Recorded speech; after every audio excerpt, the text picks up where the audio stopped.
Okay అండి, మరి third item ఏం చేయబోతున్నారు? మజ్జిగ కీర దోసకాయ చట్నీ అండి.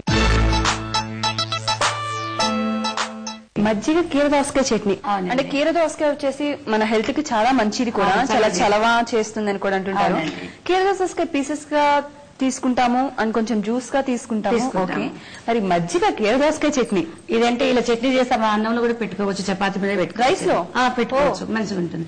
ఒక్కొక్కరు ఏంటంటే పీసెస్ చేస్తే కొంచెం గట్టిగా, కొంతమంది నవ్వలేని వాళ్ళు ఉంటారు కదండి, కీర దోసకాయ ఇలా గ్రైండ్ చేసి పెట్టేసి మన అన్నంలో పెట్టుకుంటే చాలా బాగుంటుంది. మరి ఈ మజ్జిగ కీర దోసకాయ పచ్చడికి కావాల్సిన పదార్థాలు అంటే చెప్తారా అండి? చెప్తామండి.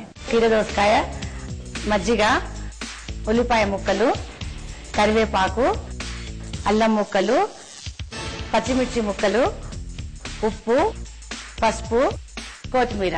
మజ్జిగ కీర దోసకాయ చట్నీకి కావాల్సిన పదార్థాలు ఏంటో తెలుసుకున్నారు కదండి. మరి ప్రాసెస్ కూడా కళావతి గారు చేసి చూపించబోతున్నారు, చూసేద్దాం. స్టార్ట్ చేద్దామండి. చేద్దామండి. ఫస్ట్ ఏం చేయాలి? స్టవ్ వెలిగించండి, ఆయిల్ వేయాలి, కొంచెమే వేయాలండి, ఇది మజ్జిగ కాబట్టి కొంచెమే వేసేయాలి, ఎక్కువ వేయద్దు. ముందుగా పచ్చిమిర్చి వేసుకోవాలండి, ఓకే, తర్వాత ఆనియన్స్ వేసుకోవాలండి, ఇవి బాగా డీప్ ఫ్రై కావాలండి. ఆ తర్వాత అల్లం ముక్కలండి. మామూలుగా అల్లం వేస్తూ ఉంటామండి, కొంచెం వేడి అని కూడా అంటుంటారు. ఏదండి చలవ అల్లం. అవునా? మంచిది. మనం ఎండలో బయటకు వెళ్ళినప్పుడు కొంతమంది బస్ ప్రయాణం చేసి ఊళ్ళలో ట్రిప్ వెళ్తారు కదండి, అయితే బాగా ఎండ దెబ్బ కొడుతుంది. అలాంటప్పుడు చేస్తే చాలా మందికి వాంతులు అవుతుంటాయి పడక, కొంచెం అల్లం ముక్క మన దవడకు పెట్టుకుని ప్రయాణం చేస్తే చాలా మంచిదండి. వాంతులు వికారం లాంటివి ఏమి కావు.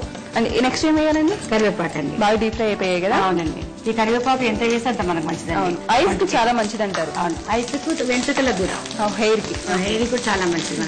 తర్వాత పసుపు వేయాలండి, స్టవ్ ఆఫ్ చేసేయాలి. అంటే మరి మీకు ఇట్లా వంటింటి తరపు కాకుండా బయట చేస్తూ కూడా మంచి మంచి టిప్స్ చెప్తున్నారు. అవునండి. మరి ఇంకేమైనా టిప్స్ చెప్పగలరా మా కోసం? చెప్తాను, తప్పకుండా చెప్తానండి. చెప్పండి. ఎండలో మనం బయటకు వెళ్ళినప్పుడు ముఖం అంతా సన్నట్టు అవుతుంది కదా, చాలా మంది బ్లాక్ బాగా కనిపిస్తుంది, బ్లాక్ అనిపిస్తుంది. ఎండకి స్కిన్ అనేది మనకి డస్ట్ అంతా పడుతుంది కదా, డస్ట్ పడి బ్లాక్ వచ్చేస్తుంది. అలాంటప్పుడు ఏం చేయాలి? పచ్చి పాలల నుండి, పచ్చి పాలలో శనగపిండి, పసుపు, నిమ్మకాయ ఆ మూడు కలిపేసి ముఖాన్ని ఫేస్ ప్యాక్ లాగా పెట్టుకోవాలి. ఒక 10 నిమిషాలు పెట్టి ఆరాక కడిగేసుకుంటే ముఖం చాలా మంచిగా కాంతిగా అవుతుంది. ఓకే, మనం నెక్స్ట్ ఏం చేయాలండి? చల్లారాక పక్కన పెట్టుకుందామా? పక్కన పెట్టుకుందామండి. మజ్జిగ దీంట్లో సాల్ట్ వేస్తేనే మనం తాగలుగుతామండి, ఎందుకంటే మజ్జిగ అయితే కొంచెం పుల్లగా ఉంటుంది కదా, సాల్ట్ వేస్తే అప్పుడు టేస్ట్ వస్తుంది. ఇప్పుడు ఇందులో కీర దోసకాయ వేసుకోవాలండి, పేస్ట్ చేసి పెట్టాం కాబట్టి ఇందులో మంచిగా కలిసిపోతుంది. ఓకే, ఓన్లీ కీర దోసకాయనా అండి, లేకపోతే ఏమన్నా యాడ్ చేశారా దాంట్లో? లేదండి, ఓన్లీ కీర దోసకాయ చేసింది. ఓకే, మనకి వీటితో క్వాంటిటీ అదేం అవసరం లేదండి, మజ్జిగ మజ్జిగైనా బాగానే ఉంటుంది, కీర దోసకాయ బాగుంటుంది, క్వాంటిటీ వేసుకుంటే అంత మంచిగా ఉంటుంది. ఓకే, ఈ క్వాంటిటీ ఎక్కువైతే ఫ్లేవర్ తగ్గుతుంది, ఆ క్వాంటిటీ తక్కువైతే అది ఏం ఉండదు, ఏం లేవండి. ఇలా కలిపేసి ఇప్పుడు పోపు చేసేవన్నీ ఇందులో వేసేసుకోవాలండి.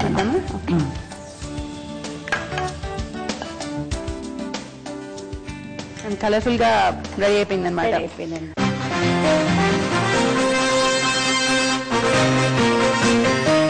మజ్జిగ కీర దోసకాయ చట్నీకి కావలసిన పదార్థాలు, తయారు చేసుకునే విధానం మరొకసారి చూద్దాం.